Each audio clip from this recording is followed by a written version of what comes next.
Jared McCain is not only a possible option off the bench, but he can also be a top option, especially when Paul George and Joel Embiid do not play. Let's all break it down and see how the rookie is taking even more steps for the Philadelphia 76ers.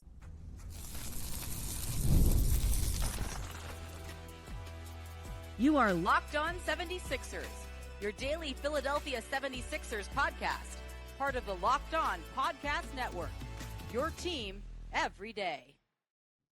Welcome to Locked On 76ers. We're your host, Kayla Santiago, alongside Keith Pompey with you each and every day. So we're going to touch on Jared McCain and his performance as the 76ers fall to the Orlando Magic last night. Tyrese Maxey and his shot selection, also the whistle not being in his favor in the NBA right now. And then in addition, what's going on with the free throws? They're supposed to be free points, people, and the 76ers could just not get it done from the charity stripe. And you can start the season with a big return to FanDuel. New customers can place a $5 bet and you'll get started with $150 in bonus bets. If you win your first $5 bet, visit FanDuel.com to get started. So my takeaway from this game is that Jared McCain should be in the starting lineup, especially with Joel Embiid being out. Now, that can change things if he does end up playing on Friday. There's been some conversations of that. But Jared McCain has shown consistently throughout the season and even last night that he can be a top option for the Philadelphia 76ers just as a rookie. And I don't know, Keith, I was a little shocked that Tyrese Maxey was the one getting the ball in his hands at the end of that game. I know he's the guy. I know who that's Nick Nurse wants to go to in a closeout game like that against the Magic. But Jared McCain was the one hitting the shots. Jared McCain was the one doing his thing. And this is a player that is really starting to make a statement for this team. I mean, he has been so fun to watch and really the only positive thing for the Philadelphia 76ers right now. Yeah, I mean, here's the thing. Pump the brakes. I just wanted to say that. I get your excitement. I really Yeah. do. I do. I get it. He's been playing well. The only thing is though, when you look at it, I could understand why Maxi, and I know Maxi is struggling, and I get all that. But I think the reason why you want the ball in his hands late in the game is because he is the all-star, right? You want to have him to make plays. And the more I look at Jared McCain, I do understand what you're saying. Like he did play well. He shot 10 for 17, 3 for 6 on threes. He had he 24 points. He was a +6 in 38 minutes, 41 seconds. But my question is, I keep thinking about it. Like when you have this lineup, the starting lineup, I still get back to the defense. And the only thing is when you have that lineup, the starting lineup, it seems like it's going to be Embiid, it's going to be Yabusele at the 4, it's going to be Paul George at the 3, and then you're going to have Kelly Oubre, a big 2 guard to pair with Maxi, right? So the only problem is if you start Jared McCain, then all of a sudden everybody else has to slide up one, right? And then you become a small team. The difference is now I can understand where you're coming from. He doesn't have to start, but he can still play starters minutes. You know what I mean? Like you stagger it. So that's the only thing, the only concern I have. Like as much as that backcourt is, as much as he looks, and he is playing well, they got exposed when they played against the Clippers because they were just too small. You know what I mean? And the thing is, when we talk about lack of height, as good as he was last night, the difference in the game was foul shooting, and also the other team was getting points in the paints, and they was getting a bunch of offensive rebounds because they were too small, right? So I understand where you're coming from. Believe me, this guy like Nick Nurse, he messed up 2 nights ago when he didn't play him, in down the stretch in the fourth quarter. So I get where you're coming from. I just feel as if that I like it, and I was just joking. I just wanted to say pump the brakes because it No, I just love it. I love the I wanted controversy. to It's say that. great. I wanted to say that. But at the same time, I just feel like he can get starter minutes.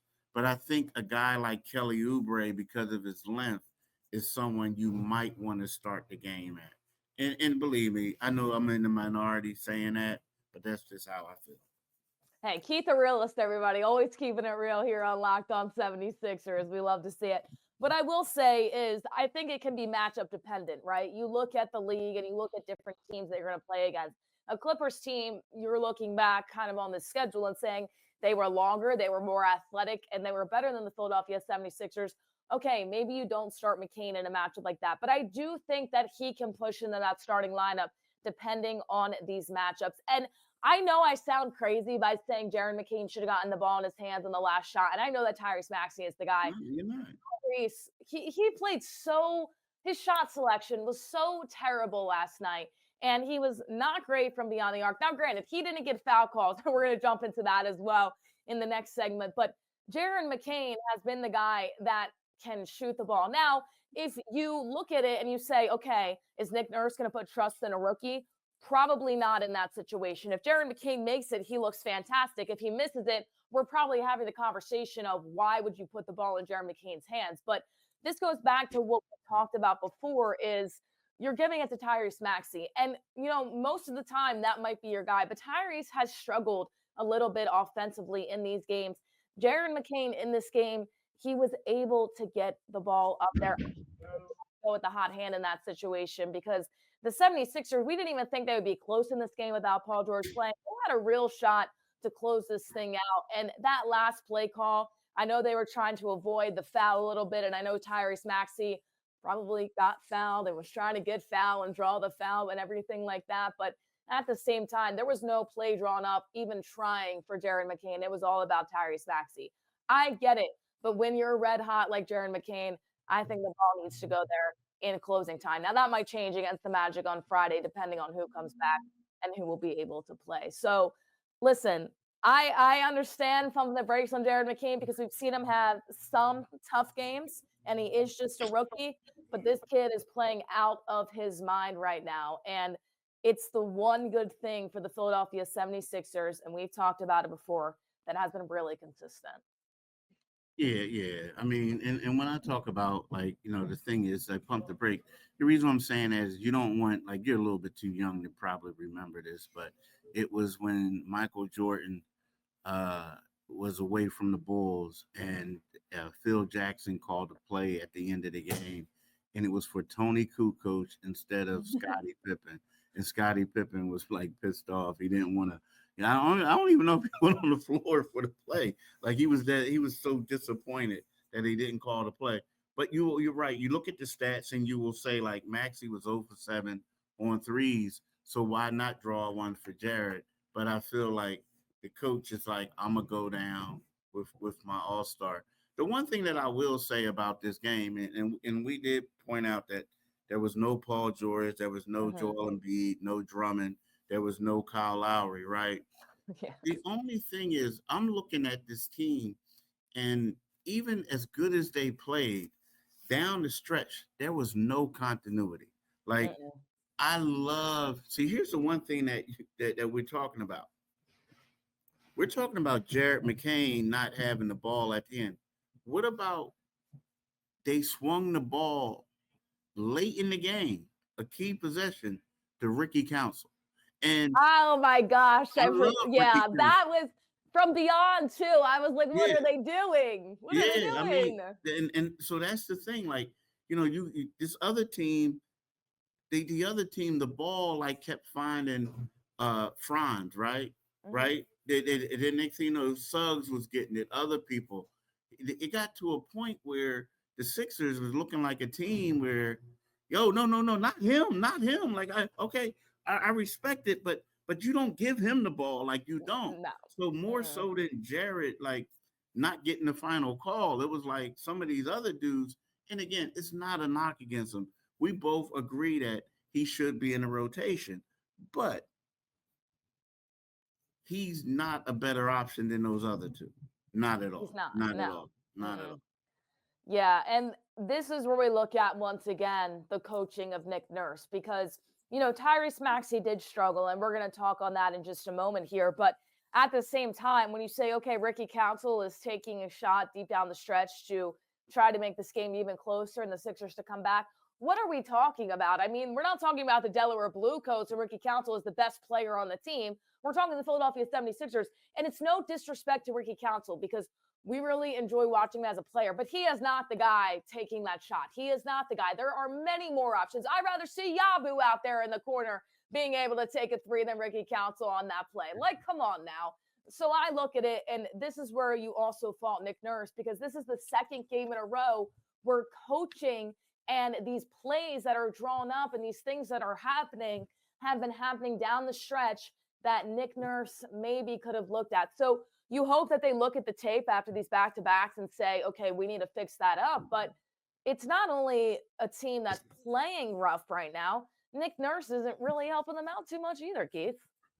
Yeah, I mean, but then at times I'm not going to criticize the coach on that one.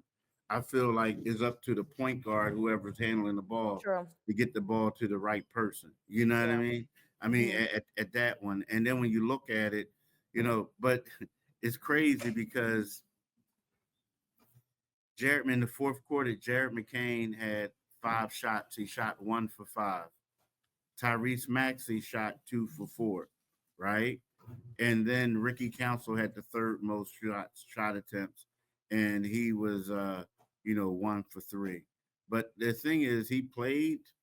I mean, he played a lot in that fourth quarter. He played 8 minutes and 34 seconds. So, but yeah, they gotta shore it up a little bit. They gotta shore it up.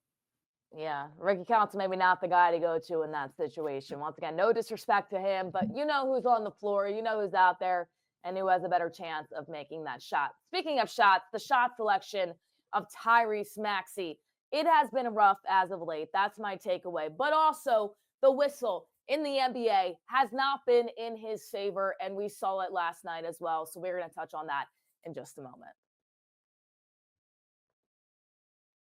Hey, NFL fans, you can start the season with a big return to FanDuel, America's #1 sportsbook. So when you get a hunch in the middle of the game, you can check out the latest stats, view live play-by-play, and so much more on the same page where you place your bets. You'll get started with $200 in bonus bets guaranteed when you place your first $5 bet. That's FanDuel.com.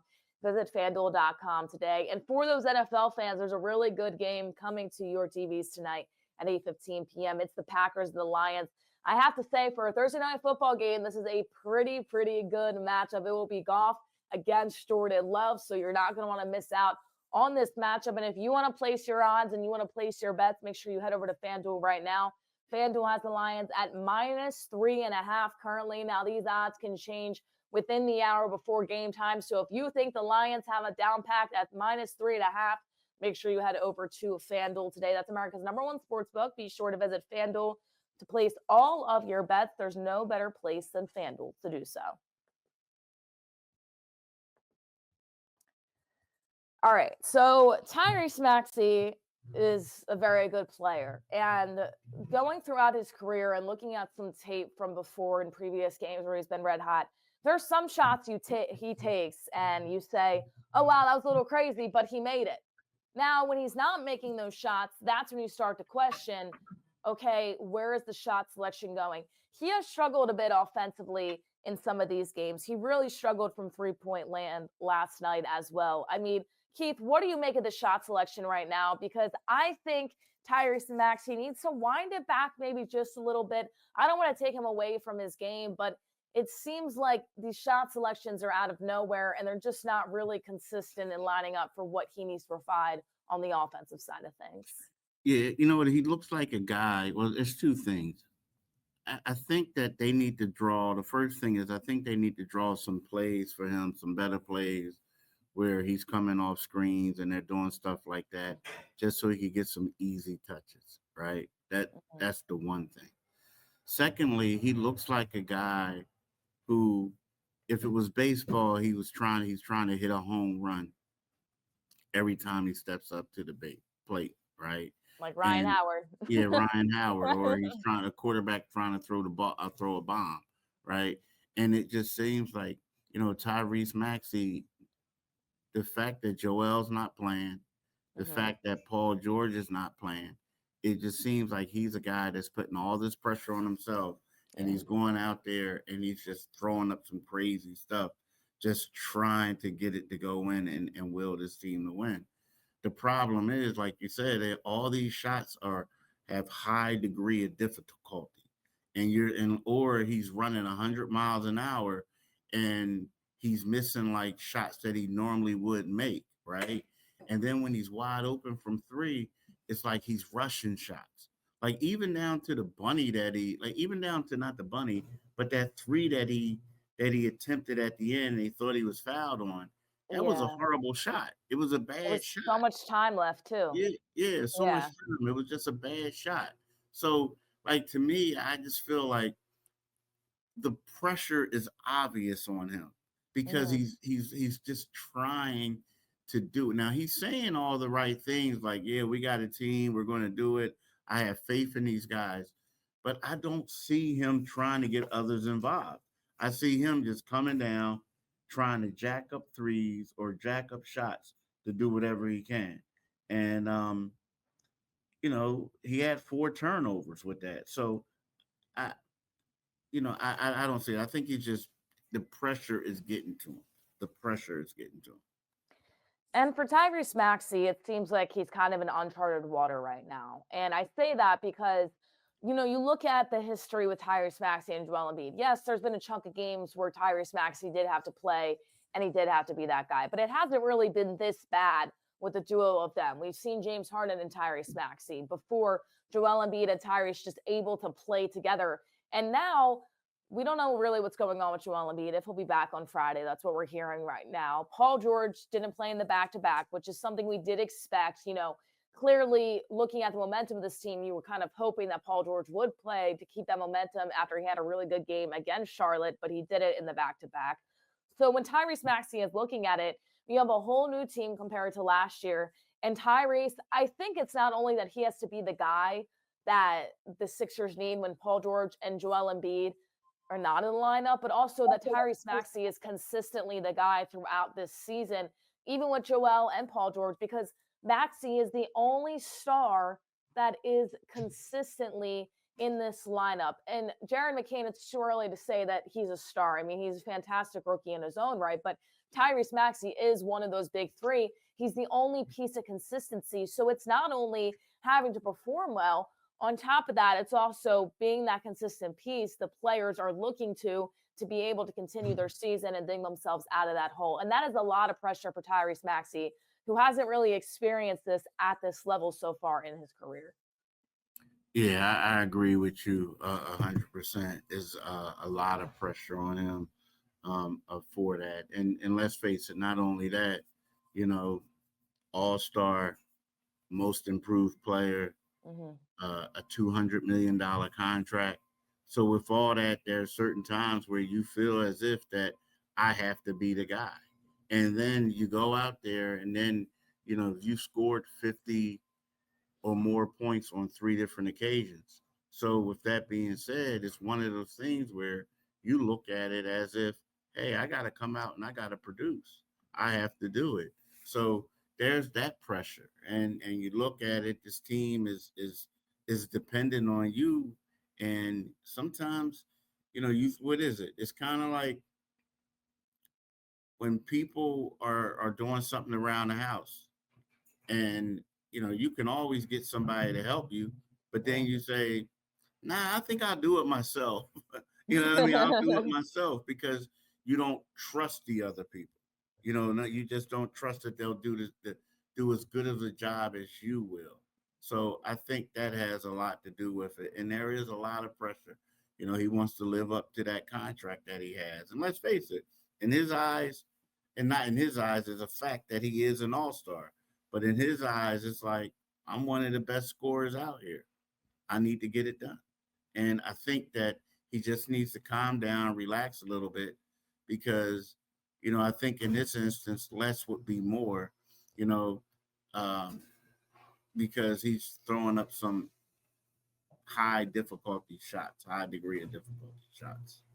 And it's great when he can make them, but if you're consistently doing that throughout a game, your percentages are not going to be greater than they probably would if you could dumb it back a little bit. And, Tyrese Maxey coming into this, he's a star in this league, but he doesn't really get a whistle like a star. He doesn't get a whistle like a James Harden or a Joel Embiid.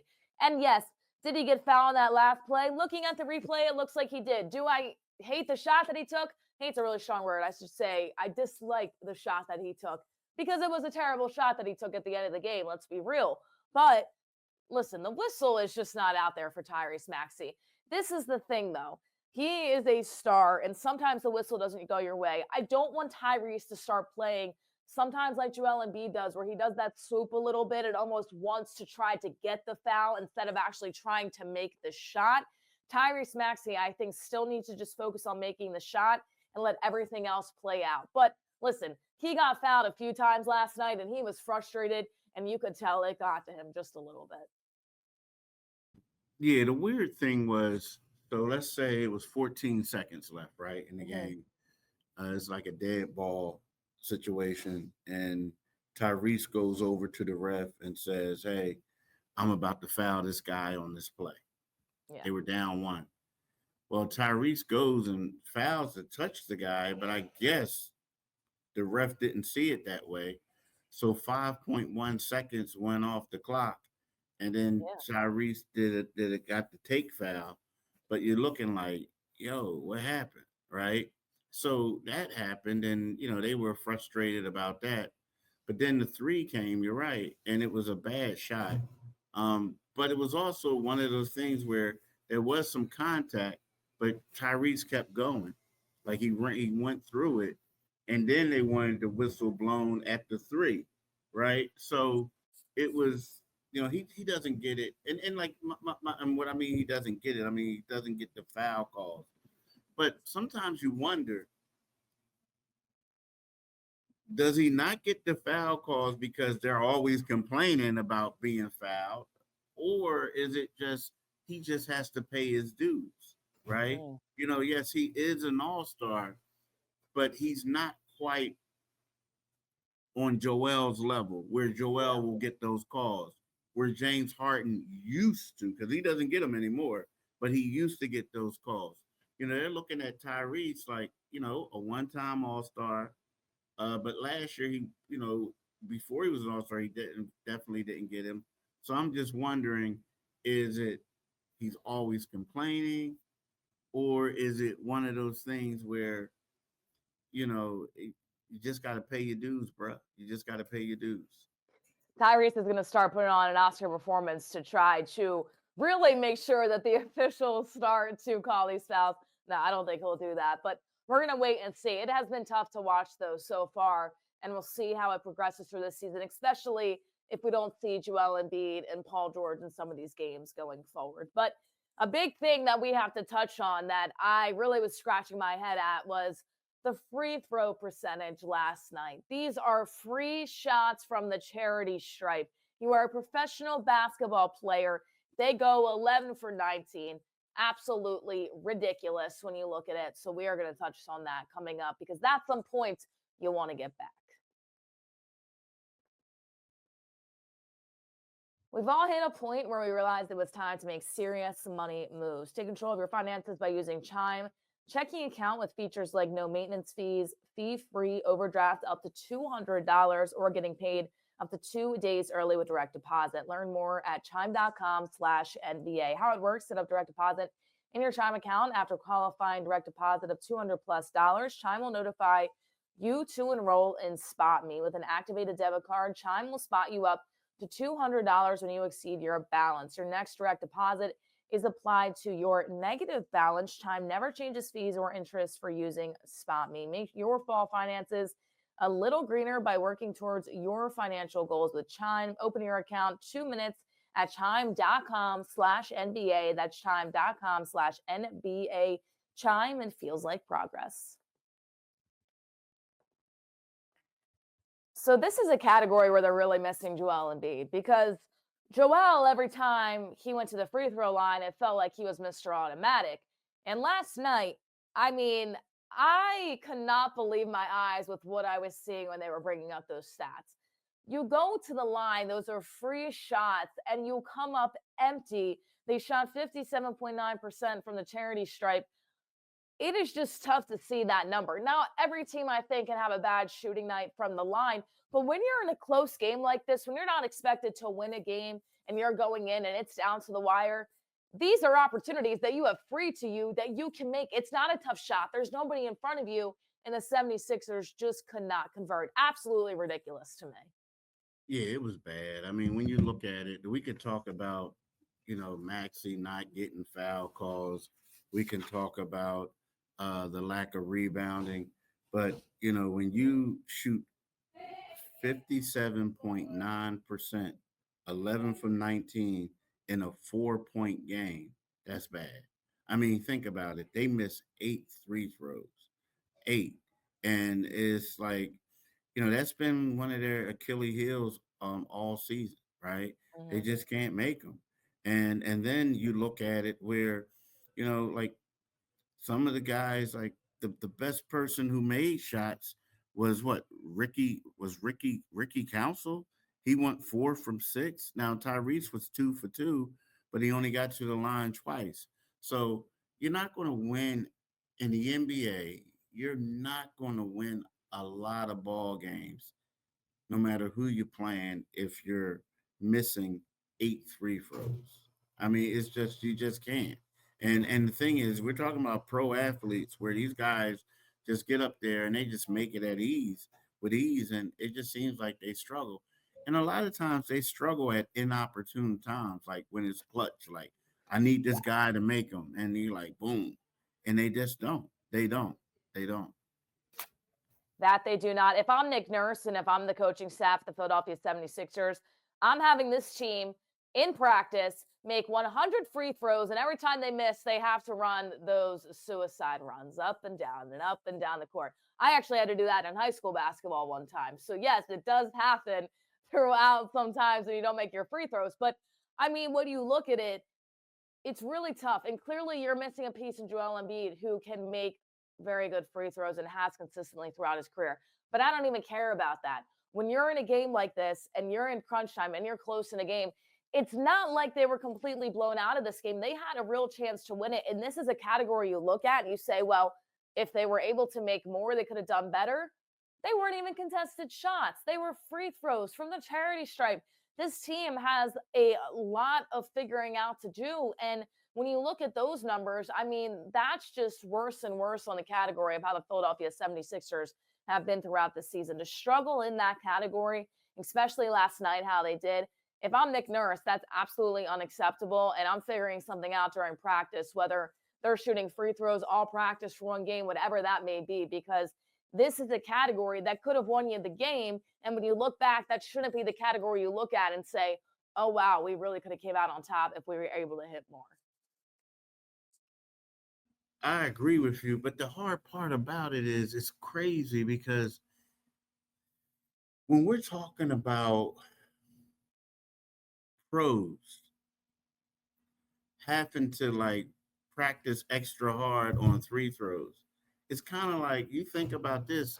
That's what you learn in middle school, right? Yeah. That's Hmm. what you learn rec league. And to have these many guys that continues to struggle is weird. Because you know what the funny part is, like you said, do extra time. But the funny part is, like, in every level of basketball, even in the pros, at the end of practice, guys are sitting out there making free throws, practicing, working on it, working on it, working on it. And I don't know if it's a product of just of AAU basketball where these guys are just playing and being great athletes that enable them to get to the pros.